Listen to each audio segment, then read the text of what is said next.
Hebreus capítulo 10. Hebreus capítulo 10.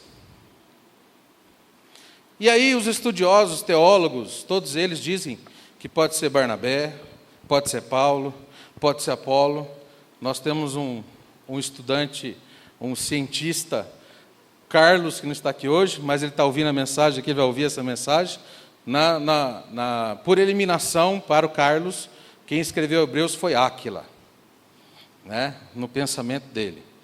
Mas essas palavras que estão escritas no livro de Hebreus, capítulo 10, do versículo 19 ao versículo 25, elas são podem ser desconhecidas do seu autor, mas ela foi escrita para o povo de Deus, que vivia uma situação muito complicada nessa época. E eu quero que você, como você se lembrou de algumas músicas, como você se lembrou do seu passado, de alguns filmes, de alguns livros, eu quero também que nessa noite você, ao se lembrar desse texto, ao se lembrar dessa mensagem, também você fique com essa mensagem gravada e guardada no teu coração, em nome de Jesus, amém? Eu quero que isso que faça parte de você. E essas palavras são eternas. O livro chegou até nós, né, e fez parte ali do cânon sagrado das Escrituras, e dessa palavra que para nós ela é inerrante, ela é suficiente e ela é inspirada pelo Senhor, amém, irmãos? Nós vamos falar de Hebreus, e Hebreus fala da fé de Jesus, e fala de Jesus também como sendo o sumo sacerdote e do seu sacrifício todo suficiente. Existe dois capítulos que antecedem esse, que fala de Jesus como sendo também um sacerdote rei. Mas Hebreus capítulo 10, versículo 19 ao 25, nós vamos ler, e eu espero que você acompanhe comigo na sua Bíblia aí. Se você teve que ligar a sua Bíblia ou abrir, mas esteja junto comigo nessa leitura.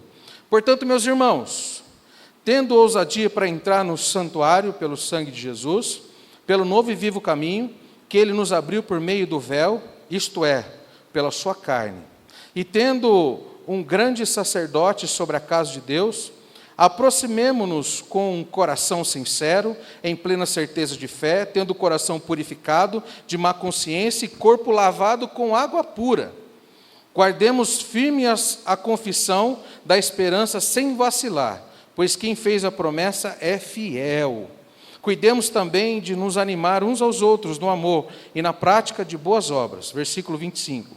Não deixemos de nos congregar, como é de costume de alguns. Pelo contrário, façamos admoestações, ainda mais agora, vocês veem, o dia se aproxima. Oremos. Pai, em nome de Jesus Cristo, o autor e consumador da nossa fé, nessa noite nos apresentamos ao Senhor, ó Pai, reconhecendo as nossas limitações, mas também, Senhor, ó Pai, muito felizes por sermos contemplados com a Tua Palavra e com o Teu Espírito no meio da Tua igreja.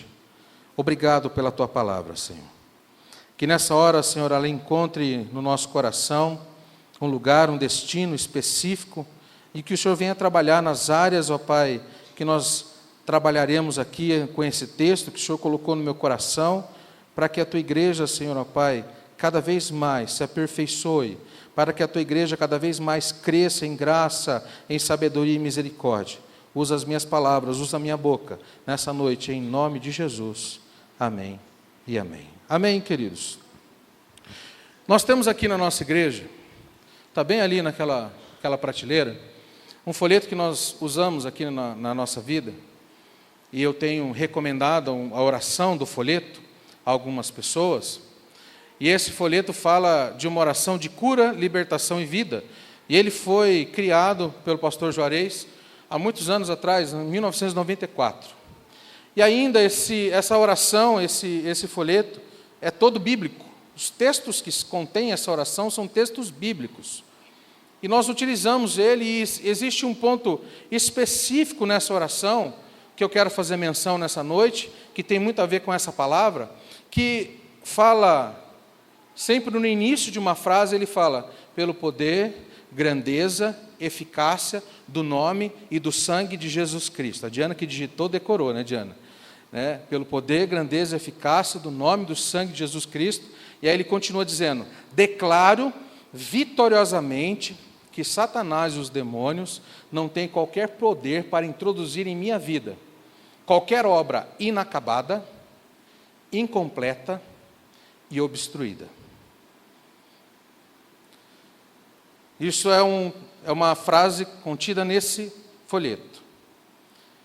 E por que eu quis trazer e fazer menção a essa frase? Porque nós estamos num ano totalmente atípico, um ano totalmente diferente, e que alguns têm relatado estar com esta sensação deste ano, que foi um ano onde as obras ficaram incompletas, inacabadas e foram obstruídas pela pandemia, pelo isolamento social, pelo uso de máscaras e etc, etc. Algumas pessoas sofreram no seu físico os problemas do ano de 2020. Minha esposa pegou Covid. O Covid esteve dentro de casa, né? Eu não senti nada, glória a Deus, em nome de Jesus. Nem a Thalita. Fez exame, tudo certo. Outros sentiram no bolso, problemas financeiros. A nossa economia, ou digo nossa brasileira, mas a economia mundial, sofreu e sofre os reflexos dessa pandemia e de tudo que acontece ainda no ano de 2020, porque ele não terminou. E algumas pessoas têm sentido, e eu digo para vocês, confesso do fundo do meu coração, que no início desse momento eu dizia para mim mesmo: o que vai ser desse ano? Todos os planos que eu fiz, todos os projetos, tudo aquilo que eu queria colocar em prática na igreja, tudo aquilo que eu queria colocar em prática na minha vida pessoal. Eu não sei se você se recorda, na passagem de ano que nós estávamos aqui na igreja, eu disse para você assim, daqui desse púlpito, você vai se lembrar dessa passagem, dessa minha palavra. E você vai falar agora nessa noite: pastor, algum tempo atrás eu imaginaria que você estava na carne e falou aquilo na carne. Porque eu disse para vocês aqui, ano de 2020, o melhor ano da sua vida. Ontem nós estávamos no congresso, lá no Patmos, e o pastor Jeremias disse isso, no fechamento do congresso, que disse que alguns no ano passado, em 2019, no início do ano, romperam-se as barreiras das águas lá, represadas lá em Brumadinho, e destruíram todo aquele lugar. E alguns diziam, porque da região dele lá, de Minas, diziam assim: olha, ano de 2019 não serviu para nada, deleta ele e vamos para 2020 que vai ser bênção. E chega em 2020, acontece o que aconteceu aqui. E na reflexão que eu quero trazer nessa noite para você, é que assim, no nosso pensamento, na nossa cabeça, no meu coração, eu tinha pensado nisso. E eu falei: Senhor, obras incompletas, inacabadas, obstruídas na minha vida, mas de jeito nenhum, de maneira nenhuma. E isso é atestado pelo que acabou de acontecer aqui, dos irmãos sendo recebidos como membro da igreja, gente que está na fila para batizar, né? A igreja como está aqui hoje, mesmo com a sua capacidade ainda reduzida, mas os lugares ocupados. Glória a Deus.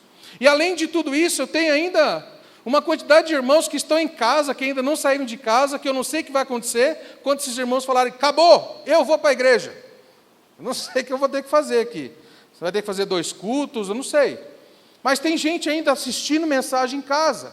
Eu tenho ali ainda, pode ser que eu tenha lá umas 30 pessoas, se não for mais, que ainda estão em casa, que não se sentem seguras para sair de casa e vir à igreja.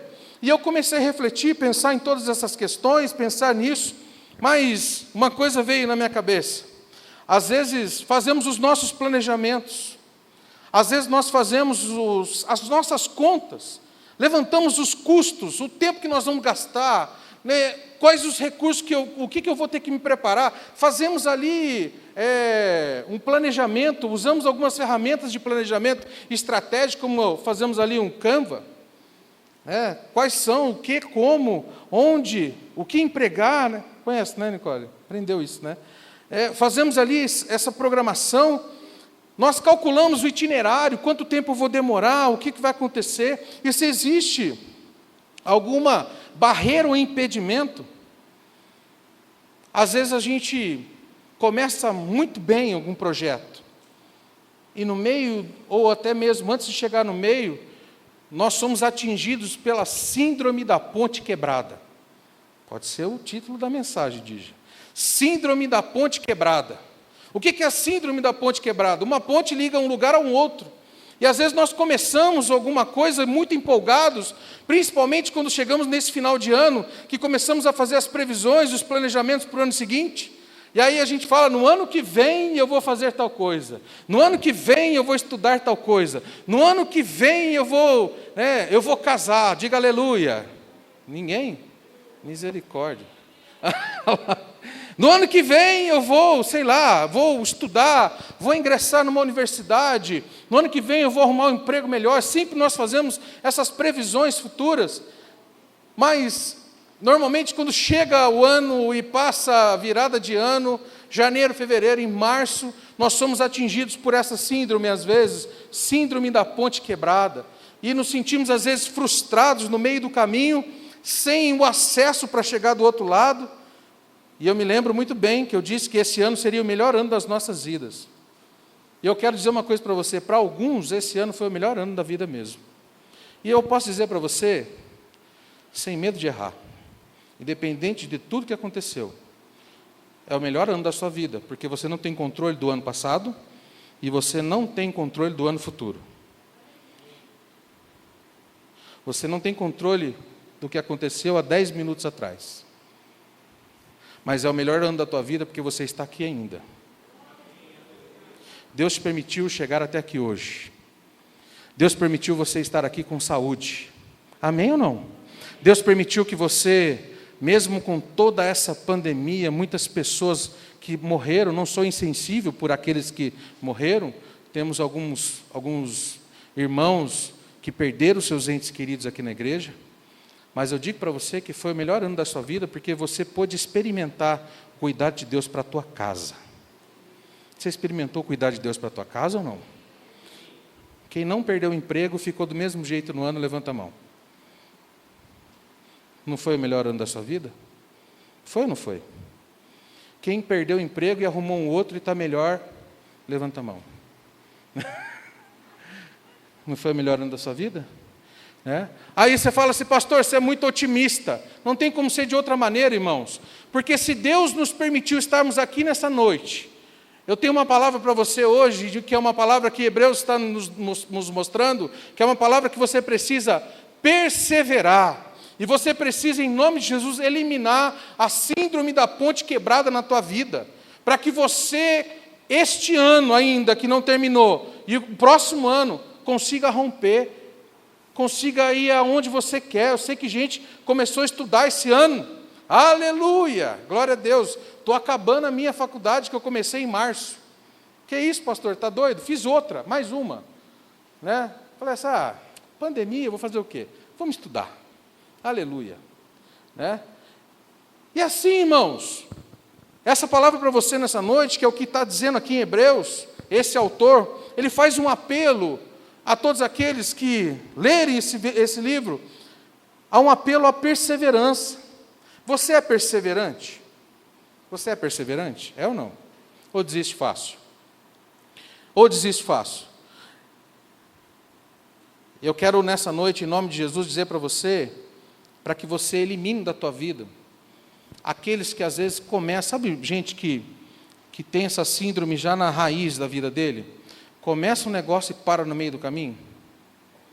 Começa uma faculdade e para no meio do caminho. Começa, um empreendimento, para no meio do caminho. Começa qualquer planejamento, para no meio do caminho. Em nome de Jesus, nessa noite, eu quero ministrar na tua vida para que você seja perseverante, continue, irmão.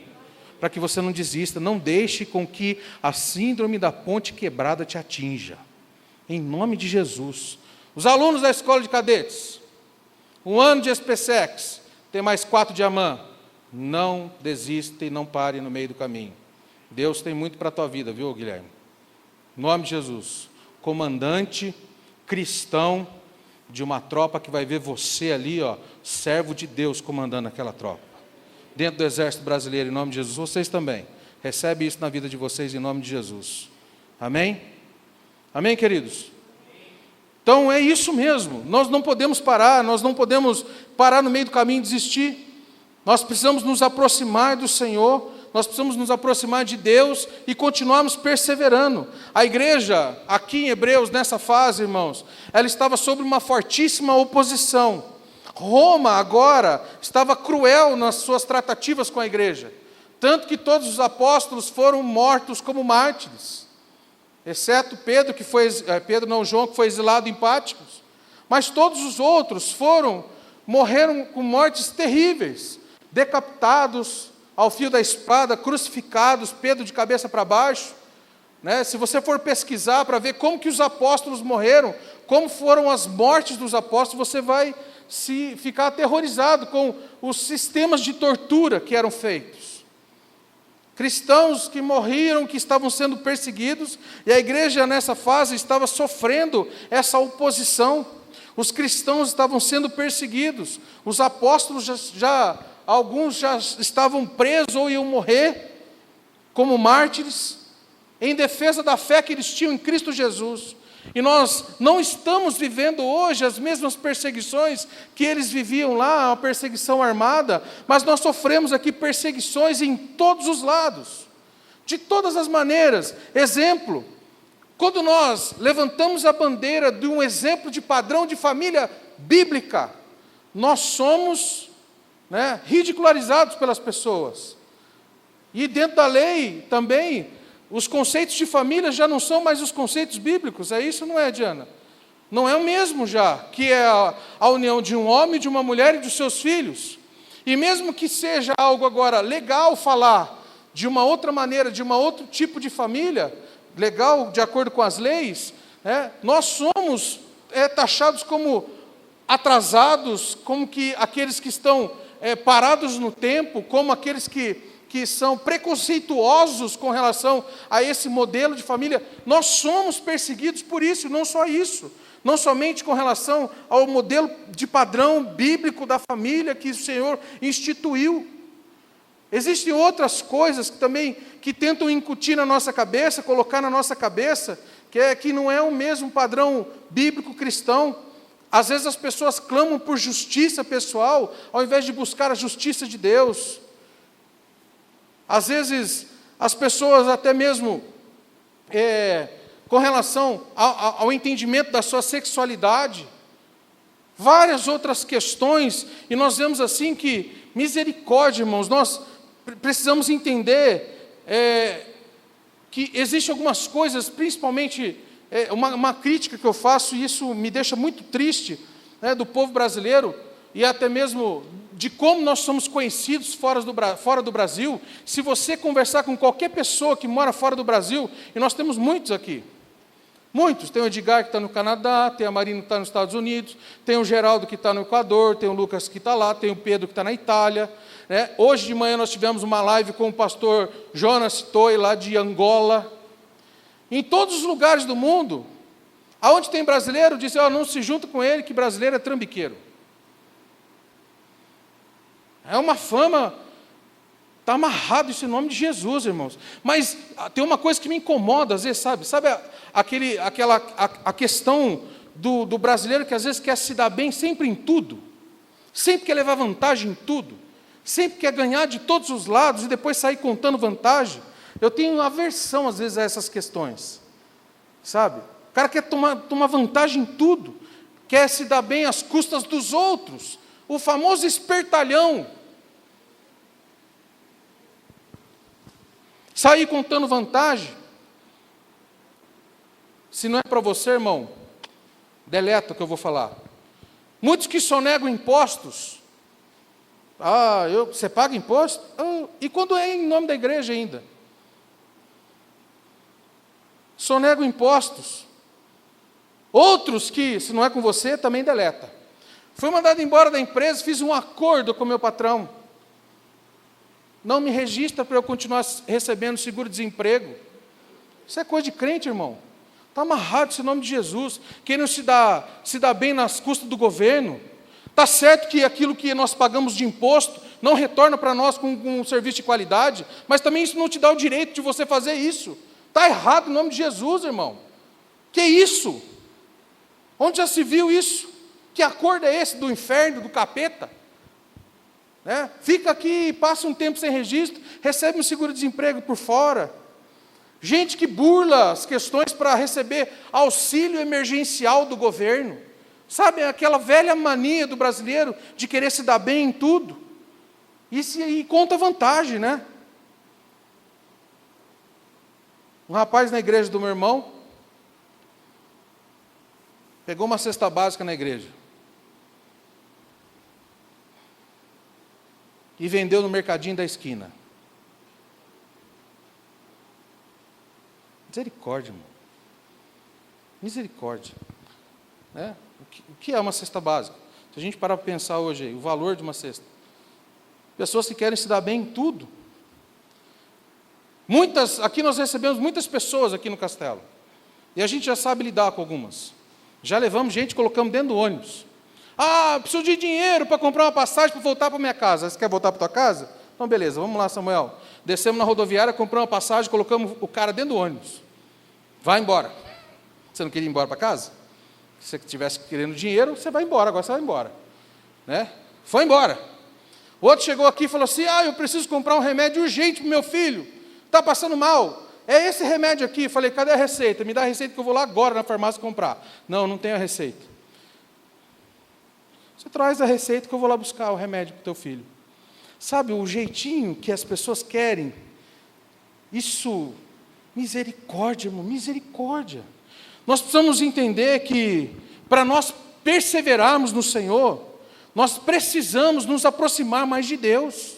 Amém, queridos? Por isso que às vezes as pessoas desistem no meio do caminho, e a síndrome da ponte quebrada pega ela, porque está longe de Deus, porque está querendo usar subterfúgios ou ir por caminhos que não são os caminhos que Deus idealizou e mostrou para que você andasse. Nós precisamos colocar isso na nossa mente, e nós estando perto de Deus, próximos do Senhor, nós vamos entender algumas coisas que o texto aqui nos traz. Por exemplo, no versículo 22, que é o que nós lemos aqui, versículo 22, aproximemo-nos do Senhor com um coração, o quê? Sincero. Coração sincero, sinceridade. Sabe a raiz dessa palavra? Sinceridade, de onde vem? Os comerciantes que vendiam os seus vasos de barro, que faziam as suas rotas para sair de uma cidade até outra, para fazer os seus comércios, nas suas trajetórias, que eram feitas em estradas esburacadas, e normalmente carregados por camelos, ou cavalos, ou carroças, os vasos batiam nas carroças e quebravam, trincavam. E os comerciantes, aqueles que eram os vendedores de vaso, para não perder o produto, eles utilizavam uma cera.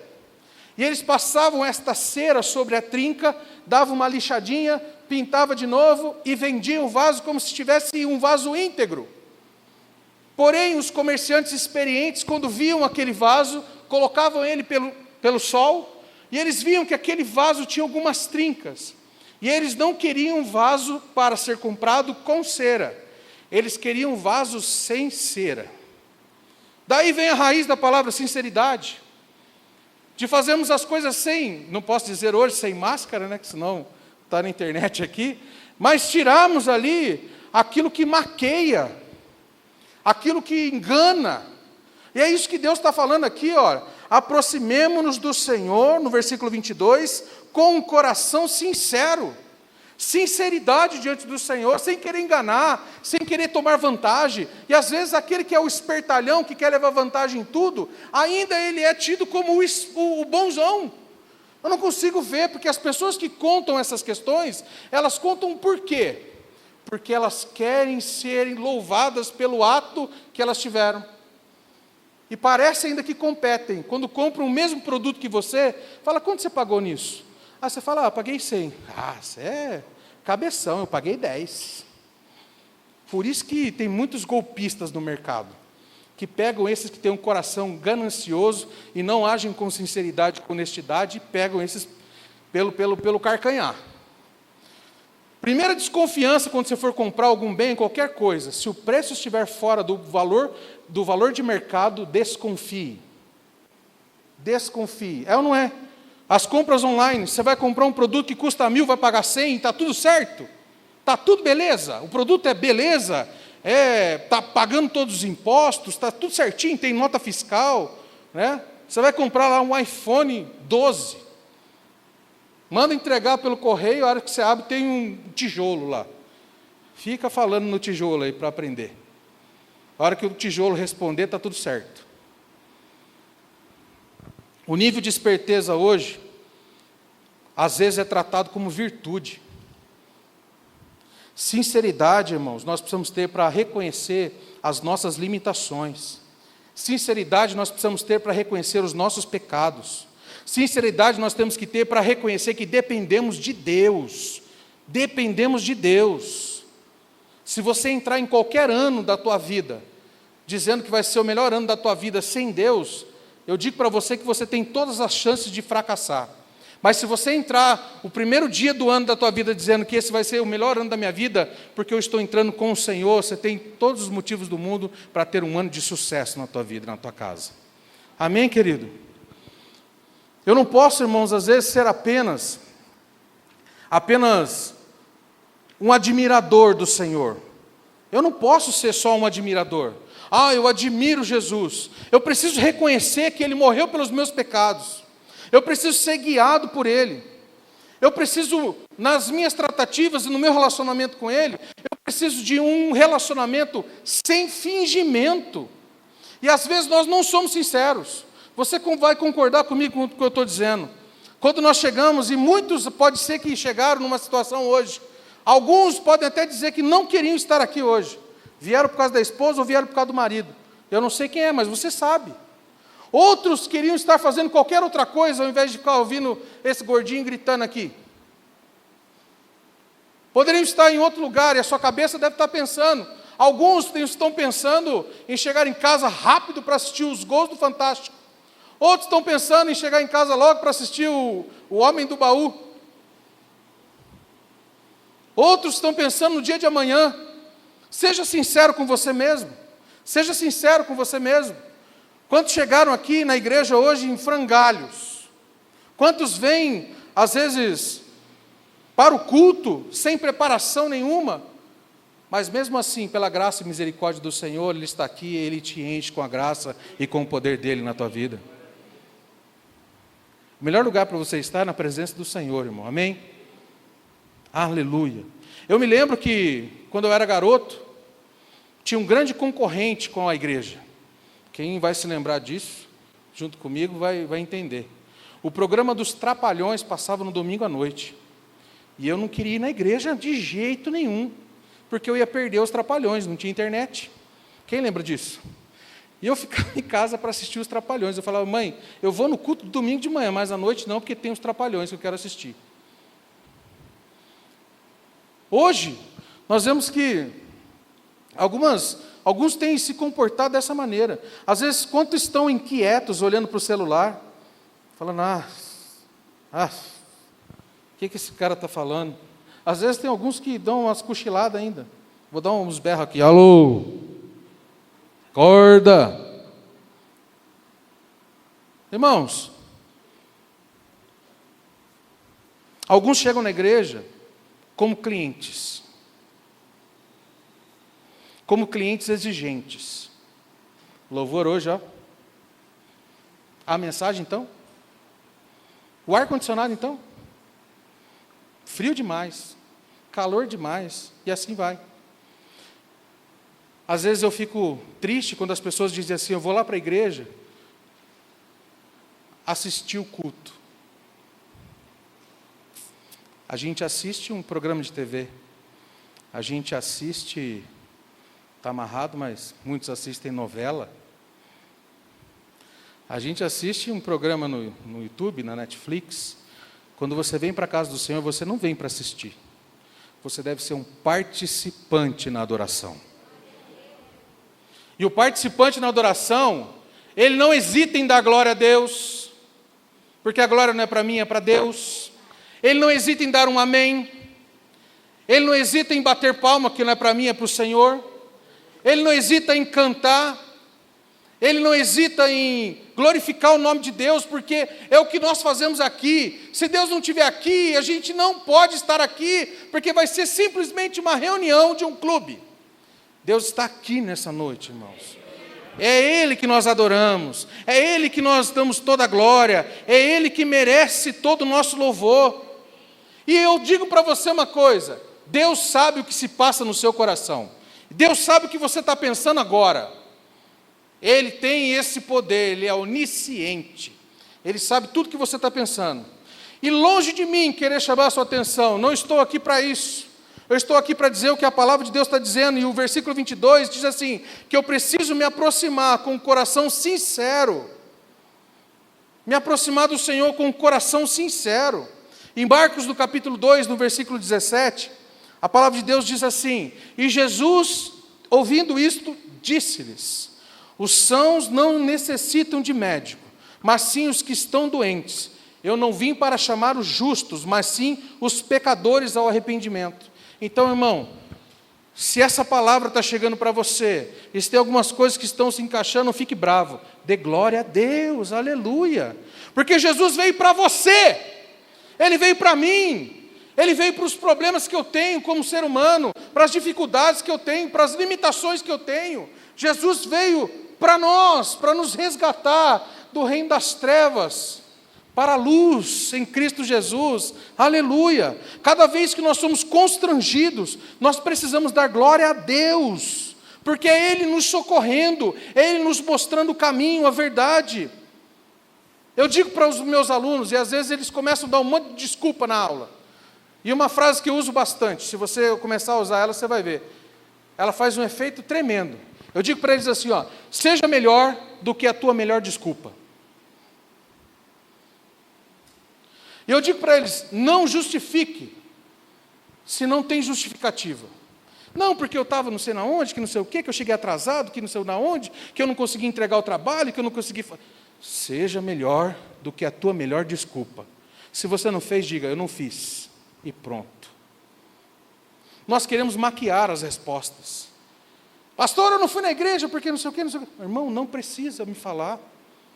Não precisa, que eu não tenho aqui uma lista de presença, veio fulano, não veio ciclano, falta para esse, reprovou de ano esse, tira do hall de membros esse, não tenho. E às vezes as pessoas pensam assim, pastor, já depositei meu dízimo. Eu não olho para quem depositou dízimo. Eu olho, Rosana, eu não sei quem é, se é João, se é Maria, pastor, já está lá. Aleluia, irmão, glória a Deus, deixa lá então. Eu não olho essas coisas. Eu não quero saber disso, porque isso é entre você e Deus, não é comigo. O compromisso que você tem que ter não é comigo, não é para você vir para a igreja para eu ver que você está na igreja. Seu compromisso é com o Senhor, Ele que está aqui, irmão. Ele que veio aqui, Ele que chegou aqui. Tem uma música que a gente cantava. Antes de eu estar aqui, o Senhor já estava.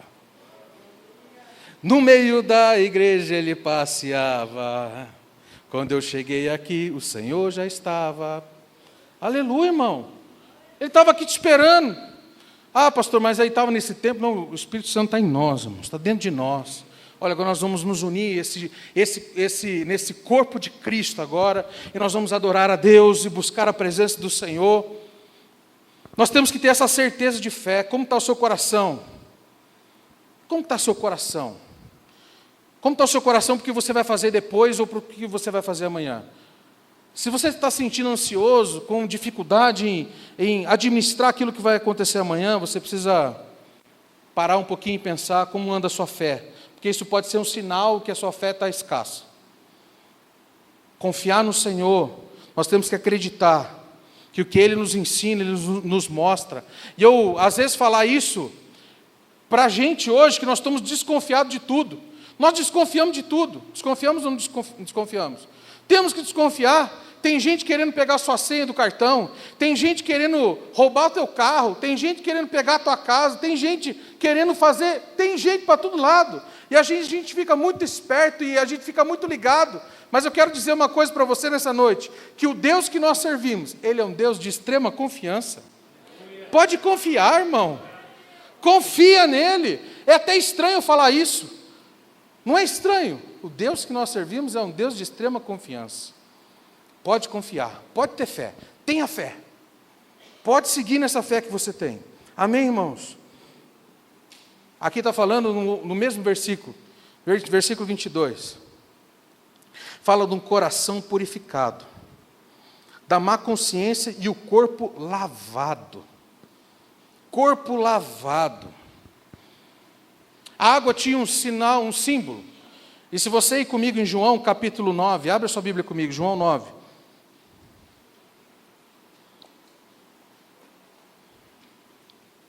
João capítulo 9.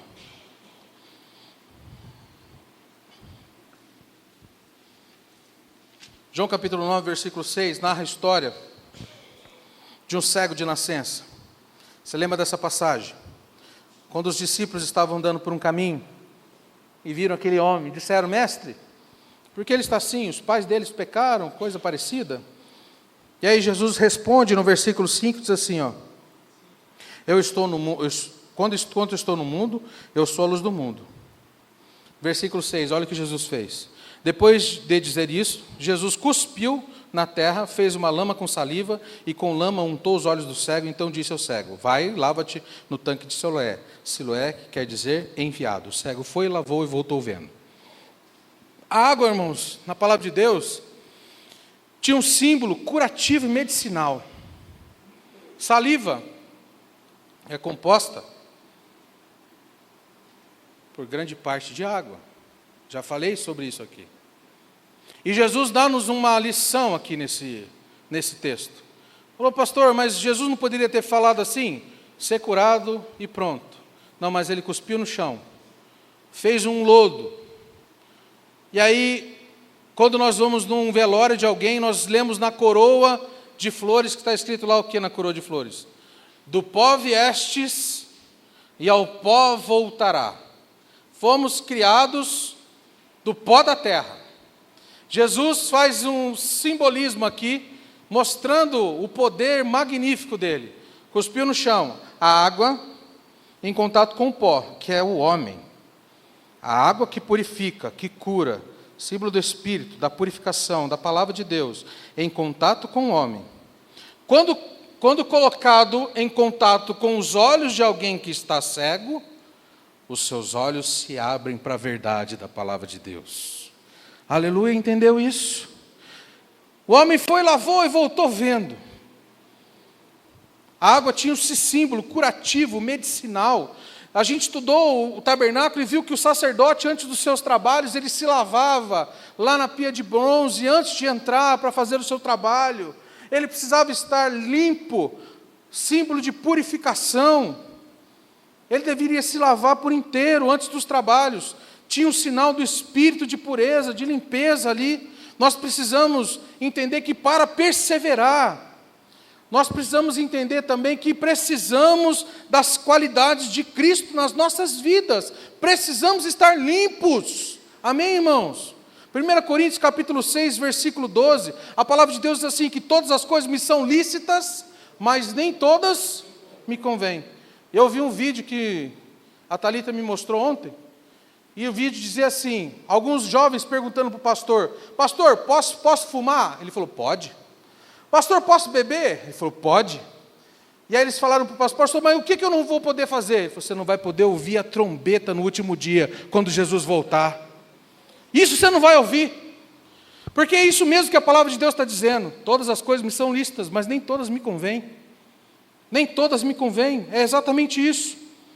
É a ideia de um mundo que está cada vez mais avançando nessa tecnologia, mais envolvido nesse mundo que a gente começa a pensar e olhar para essas questões.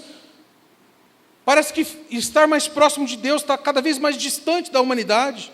Para se aproximar de Deus, nós precisamos ter um coração puro, lavado, um coração puro como o de Cristo.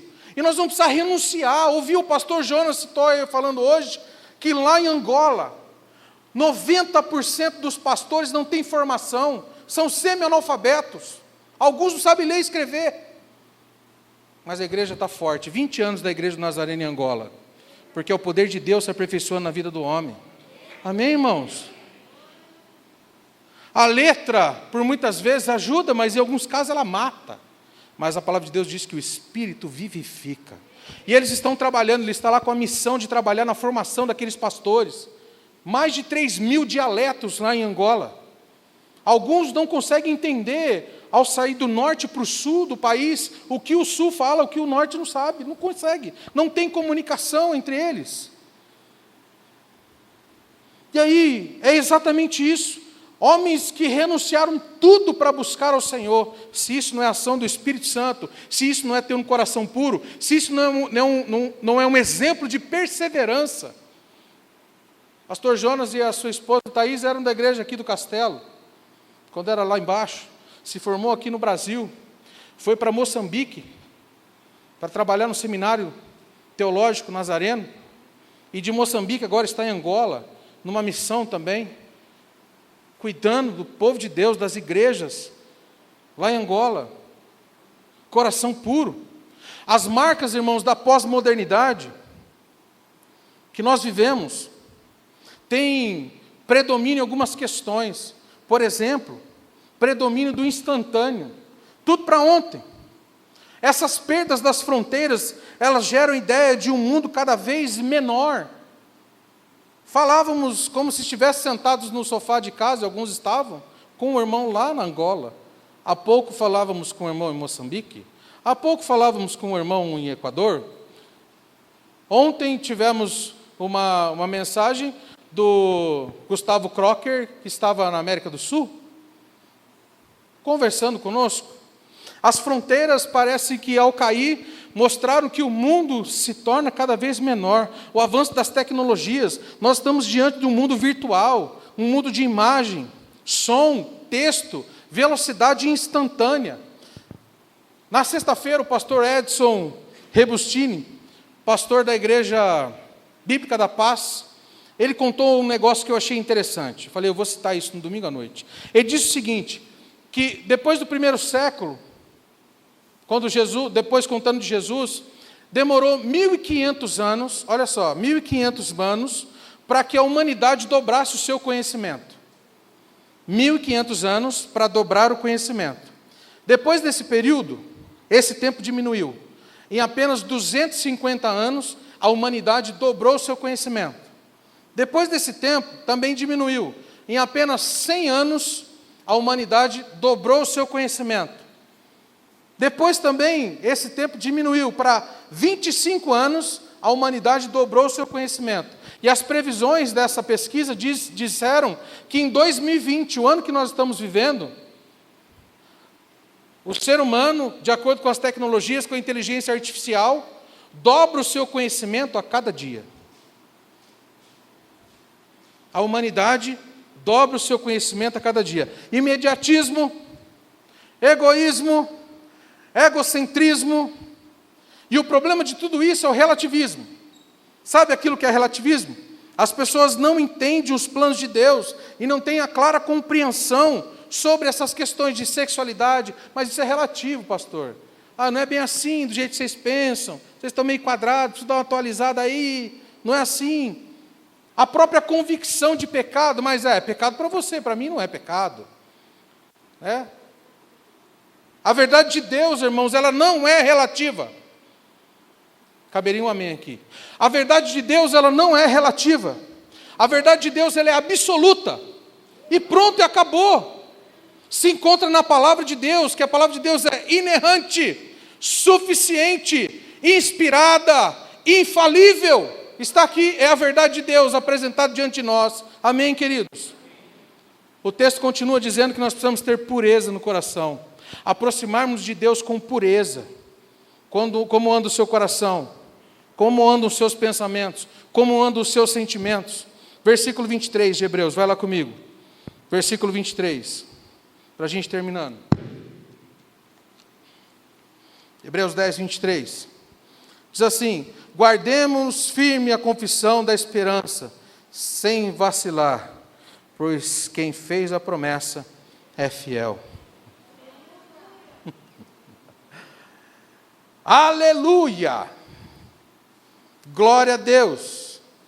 Sabe por que você tem que perseverar? Vou ler o versículo de novo. Persevera, pois quem fez a promessa é fiel. Persevera, querido. Quebra todas as obras incompletas, inacabadas e obstruídas da tua vida. Constrói o outro lado da tua ponte. Elimine a síndrome da ponte quebrada em nome de Jesus. Persevera, persevera. Nós temos um Deus fiel. Nós podemos firmar e nos firmarmos nesse pensamento. A palavra de Deus diz em Mateus 28, 20, ensinando-os a guardar todas as coisas que eu vos tenho mandado. E a Bíblia diz assim, que Jesus disse, eis que estou convosco todos os dias, até a consumação dos séculos. É por isso que você tem que perseverar, querido, porque essa é uma promessa que você tem que agarrar com unhas e dentes. Eis que estou convosco todos os dias. Todos os dias. Sabe por que Abraão era o pai da fé? Sabe? Quando Deus disse para ele, Abraão, oferece o teu filho em sacrifício. Gênesis capítulo 22, do versículo 6 ao versículo 13. Abraão disse, tudo bem, Senhor. Reuniu os seus empregados, pegou tudo que tinha que pegar, recolheu a lenha, pegou o seu cutelo, pegou os seus animais e vamos para o lugar aonde o Senhor disse que eu deveria estar. Quando chegou no pé do monte, ele disse aos seus funcionários, fiquem aí que vai subir só eu e meu filho.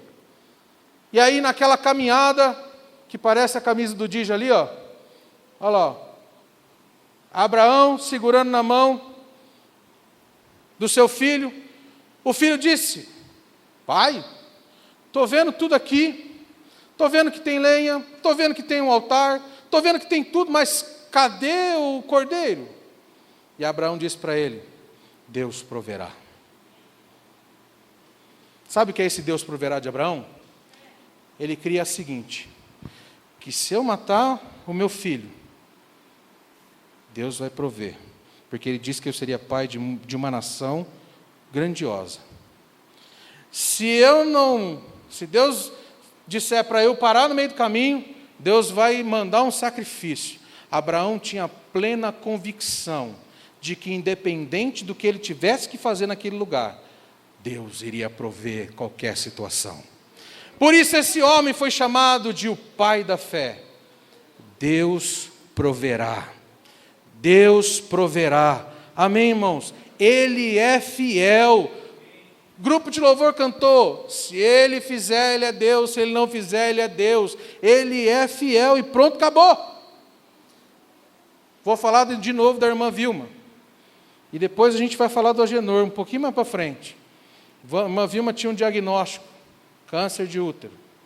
O último grau, tem que operar, tem que tirar, e etc, etc, etc. Quantos meses de vida, irmã Vilma? Pouco, se não operasse. Foi para o hospital, internou. Não internou, foi fazer um exame antes, ia internar, para tirar a dúvida. Vamos fazer um outro exame para tirar a dúvida. Fez um exame, olhou para o resultado, cadê o câncer? Mas o outro exame tinha dado câncer? Tinha dado? Tinha que fazer cirurgia? Tinha que operar?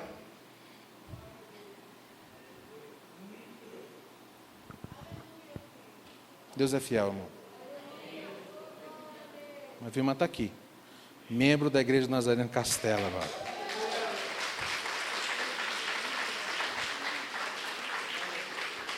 Irmã Vera está em casa assistindo essa mensagem.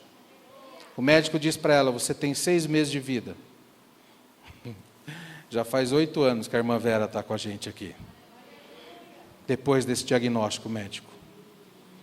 Curada de um câncer. Também. Curada. Não sei o que você acredita, mas eu creio num Deus fiel.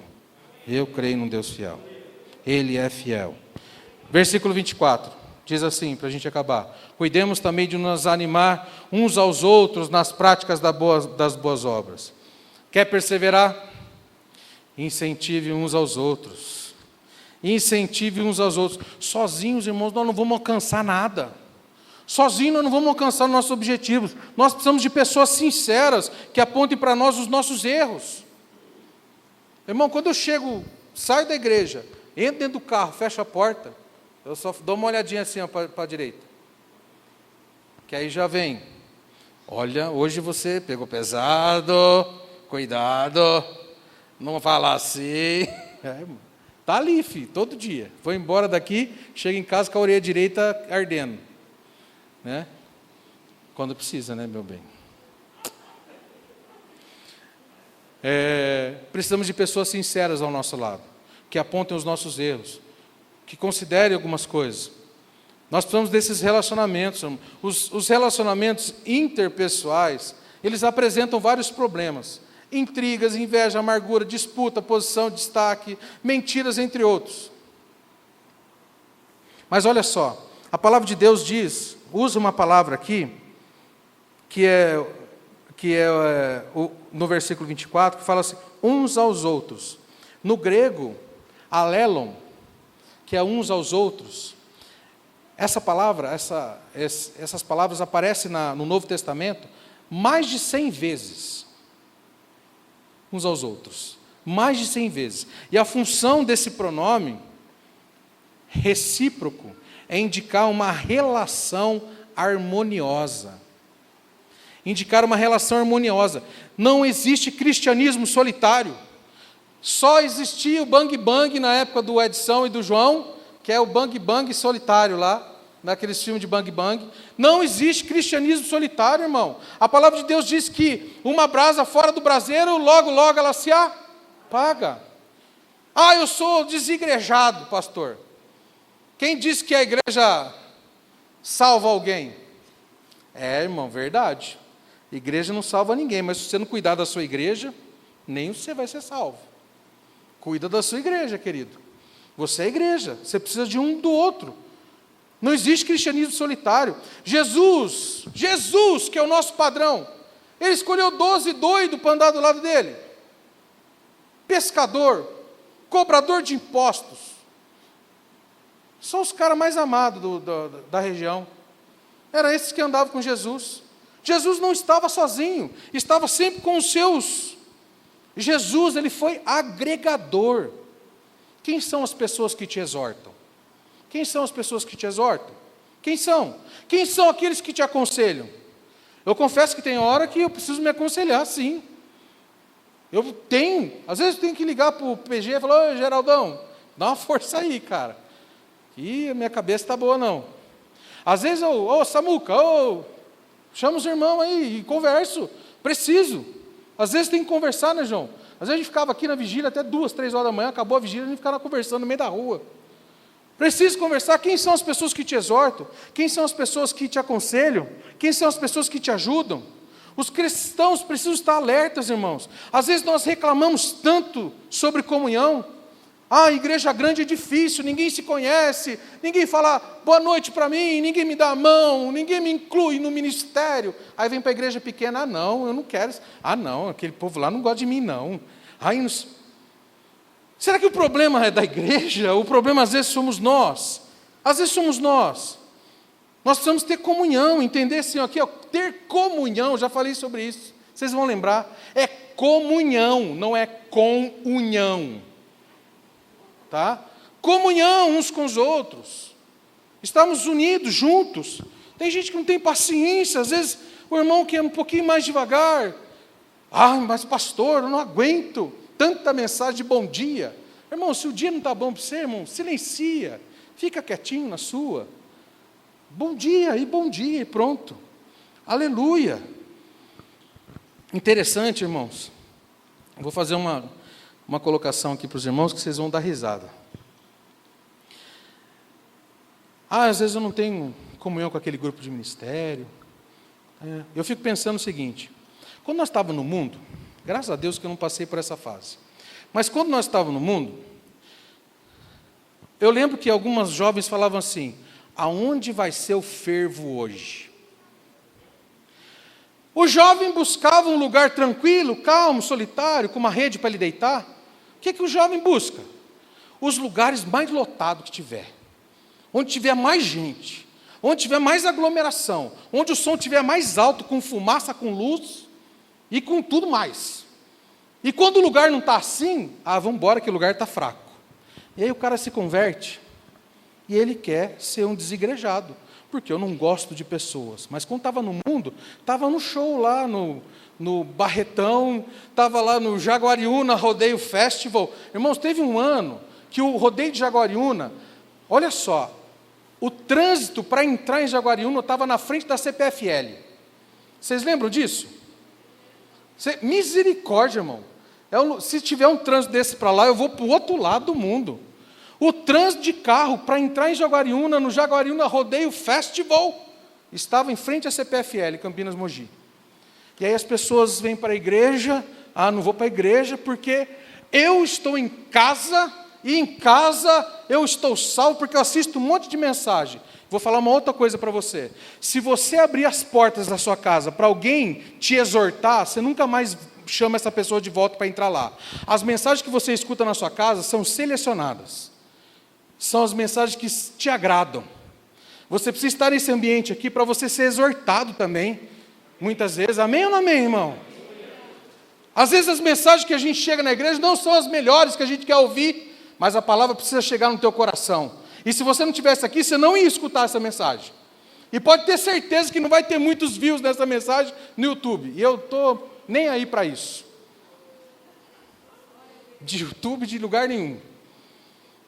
Porque Deus escolheu esse tempo para você que está aqui hoje ouvir essa mensagem. E se ela... Olha, fica feliz, irmão. Se ela te exortou, dá glória a Deus. Se ela não te exortou, indica que você está caminhando certinho, está bonitinho, continua assim, persevera, vai para frente, amém, aleluia.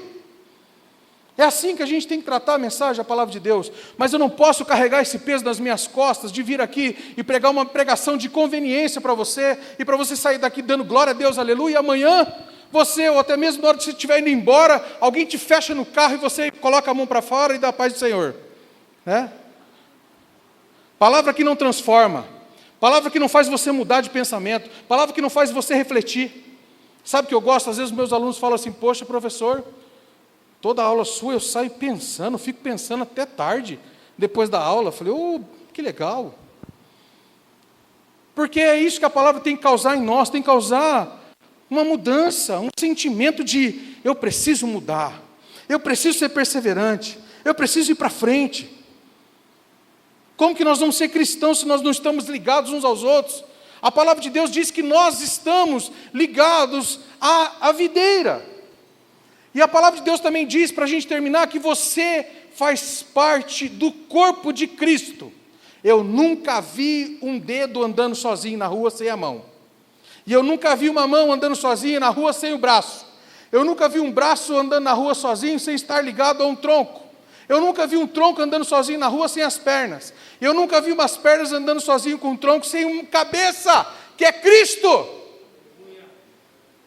Como que eu posso estar em casa, desigrejado, sem estar ligado ao corpo de Cristo? Jesus está ansioso como noivo, no dia das bodas, esperando para ter comunhão com a igreja.